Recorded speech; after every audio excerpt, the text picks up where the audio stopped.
ছোট আলতা পরিয়ে দিয়েছি।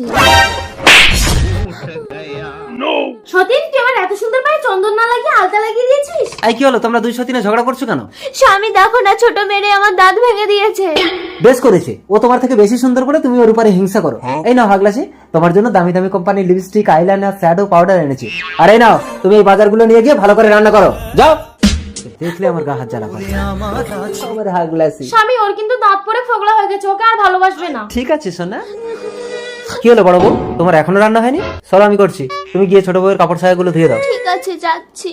তরকারিতে সব দিয়ে দিয়েছি, তুমি শুধু লবণটা দিয়ে নামিয়ে নিও। ঠিক আছে, তুমি যাও। লবণটা কোথায়? দেখি এবার চেখে দেখি। বাহ, দারুণ স্বাদ হয়েছে। এরপর কি হলো সেইটা দেখার আগে এই দুইটা ছবির ভিতর থেকে যে কোনো একটা ছবিকে ভালোবাসে থাকলে ভিডিওতে লাইক করে চ্যানেলটি সাবস্ক্রাইব করে দাও। আর যদি না করো তাহলে আমি বুঝবো তোমরা ছবি দুইটাকে ভালোবাসো না। আর কমেন্টে লিখে যাও আমিন। এইবার বড় বউ, তরকারিতে এক গাদা লবণ ঢেলে দিয়ে তোকে আমি স্বামীর হাতে মার খাওয়াবো। ও হাগলাসি, আজ রান্নাটা যা হয়েছে না, শুধু কালারটা দেখো। এই নাও, খেয়ে দেখো। না না, তুমি খাও। ও শোনো, তোমাকে আগে না খাইয়ে কোনো জিনিস মুখে দিয়েছি আমি? খাও খাও বলছি। তরকারিতে এত লবণ। কি করে?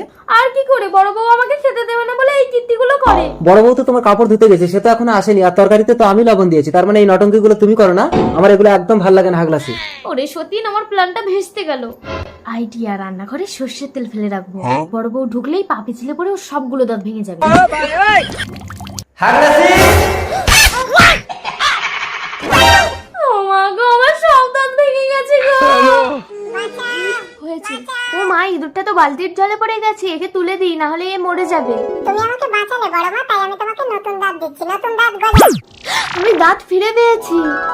ও মা গো, আমার দাঁতগুলো সব ভেঙে গেছে গো। ছোট, তোর সব দাঁত ভেঙে গেছে? এই দেখ, এই ইঁদুরটা আমার দাঁত ফিরিয়ে দিয়েছে। তুই কাঁদিস না, তোরও দাঁত ফিরিয়ে দেবে। না বড় মা, ও তোমার সব দাঁত ভাঙার জন্য রান্নাঘরে তেল ফেলে রেখেছিল, ওকে আমি একটাও দাঁত দেবো না। যে করে পরের মন্দ তার মন্দ করেন গোবিন্দ।